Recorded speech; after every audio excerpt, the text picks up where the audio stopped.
योगिनी एकादशी व्रत कथा। क्या केवल एक फूल समय पर न चढ़ाने से किसी का पूरा जीवन बर्बाद हो सकता है? क्या एक छोटी सी लापरवाही इंसान को भयंकर श्राप, असहनीय कष्ट और अपमान से भर सकती है? और क्या केवल एक पवित्र एकादशी व्रत से वर्षों के पाप, रोग और दुर्भाग्य मिट सकते हैं? नमस्कार, आप सभी का हार्दिक स्वागत है। आज हम सुनेंगे आषाढ़ कृष्ण पक्ष की अत्यंत पावन और चमत्कारी योगिनी एकादशी व्रत कथा। यह कथा हमें सिखाती है कि भगवान की सेवा में सच्ची निष्ठा कितनी आवश्यक है और यह भी सिखाती है कि यदि मनुष्य अपनी भूल स्वीकार कर सच्चे हृदय से भगवान श्री हरि की शरण में आता है तो उसका असीम अनुग्रह उसके जीवन को पूरी तरह बदल सकता है। इस कथा में एक ऐसा सेवक है जो प्रतिदिन भगवान के लिए पुष्प लाता था, लेकिन एक दिन हुई एक भूल ने उसका सौभाग्य छीन लिया। उसे ऐसा भयंकर श्राप मिला कि उसका सुंदर सुखी जीवन दुख, बीमारी और तिरस्कार में बदल गया। फिर उसके जीवन में ऐसा क्या हुआ कि वही व्यक्ति दोबारा सम्मान, सुख और भगवान की कृपा का अधिकारी बन गया? इस अद्भुत रहस्य को जानने के लिए अंत तक हमारे साथ बने रहें और श्रद्धा से सुने योगिनी एकादशी व्रत कथा। मान्यता है कि इस कथा का श्रवण करने से भगवान श्री विष्णु की कृपा प्राप्त होती है, पापों का क्षय होता है और जीवन में सुख, शांति और समृद्धि का वास होता है। तो आइए बिना किसी विलंब के आरंभ करते हैं यह पावन कथा। बोले श्री लक्ष्मी नारायण भगवान की जय। युधिष्ठिर ने पूछा, वासुदेव, आषाढ़ के कृष्ण पक्ष में जो एकादशी आती है उसका नाम क्या है? कृपया उसका वर्णन कीजिए। भगवान श्री कृष्ण बोले, हे राजन, आषाढ़ के कृष्ण पक्ष की एकादशी का नाम योगिनी है। यह बड़े बड़े पातकों का नाश करने वाली है। संसार सागर में डूबे हुए प्राणियों के लिए यह सनातन नौका के समान है। तीनों लोकों में यह सारभूत व्रत है।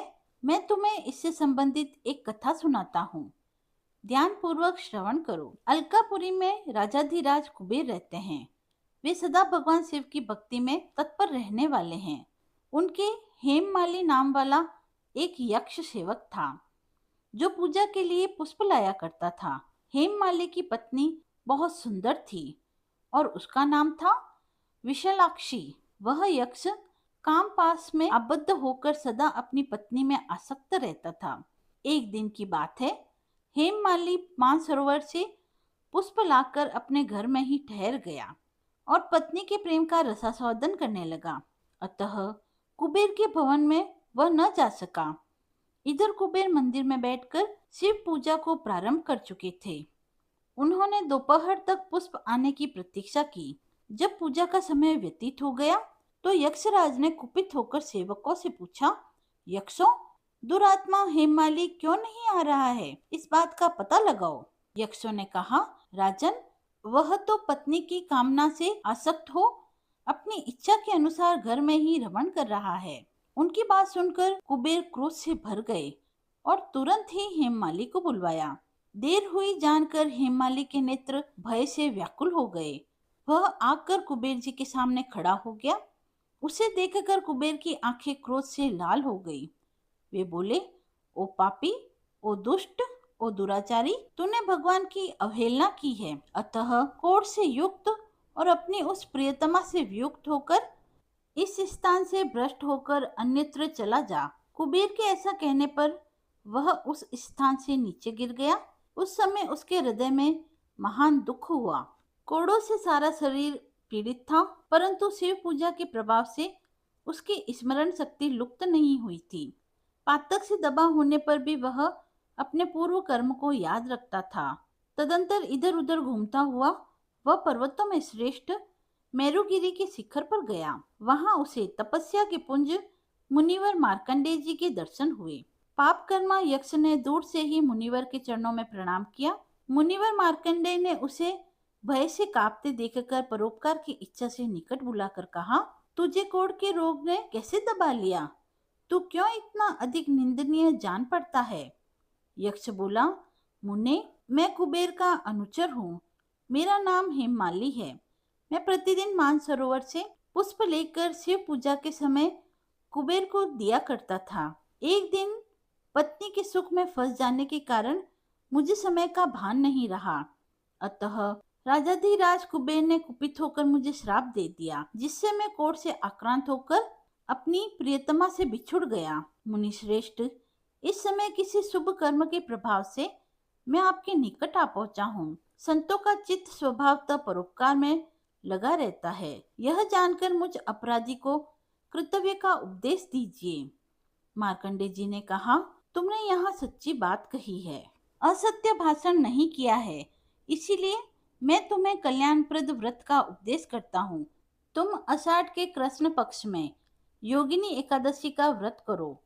इस व्रत के पुण्य से तुम्हारी कोढ़ निश्चय ही दूर हो जाएगी। भगवान श्री कृष्ण कहते हैं, ऋषि के ये वचन सुनकर हेमाली दंड की भांति मुनि के चरणों में पड़ गया। मुनि ने उसे उठाया, इससे उसको बहुत हर्ष हुआ। मार्कंडे जी के उपदेश से उसने योगिनी एकादशी का व्रत किया, जिससे उसके शरीर की कोढ़ दूर हो गई। मुनि के कथनानुसार उस उत्तम व्रत का अनुष्ठान करने पर वह पूर्ण सुखी हो गया। यह योगिनी एकादशी का व्रत ऐसा ही बताया गया है। जो 88,000 ब्राह्मणों को भोजन कराता है, उसके समान ही फल उस मनुष्य को मिलता है जो योगिनी एकादशी का व्रत करता है। योगिनी एकादशी महान पापों को शांत करने वाली और महान पुण्य फल देने वाली एकादशी है। और योगिनी एकादशी की कथा को पढ़ने से और सुनने से मनुष्य सब पापों से मुक्त हो जाता है। योगिनी एकादशी की कथा समाप्त हुई। यह कथा हमें यह सिखाती है कि सच्ची भक्ति, कर्तव्य निष्ठा, पश्चाताप और भगवान पर अटूट विश्वास जीवन के बड़े से बड़े संकट को दूर कर सकता है। जो भक्त श्रद्धा और विश्वास के साथ इस व्रत का पालन करता है, उसके जीवन में सुख, शांति, आरोग्य और आध्यात्मिक उन्नति का मार्ग खुल जाता है और अंत में वह वैकुंठ को प्राप्त करता है। बोलिए लक्ष्मी नारायण भगवान की जय। यदि आपको यह कथा पसंद आई हो तो आप कमेंट बॉक्स में जय श्री हरि लिखकर अपनी भक्ति को व्यक्त करें। मिलते हैं अगले वीडियो में, तब तक के लिए धन्यवाद।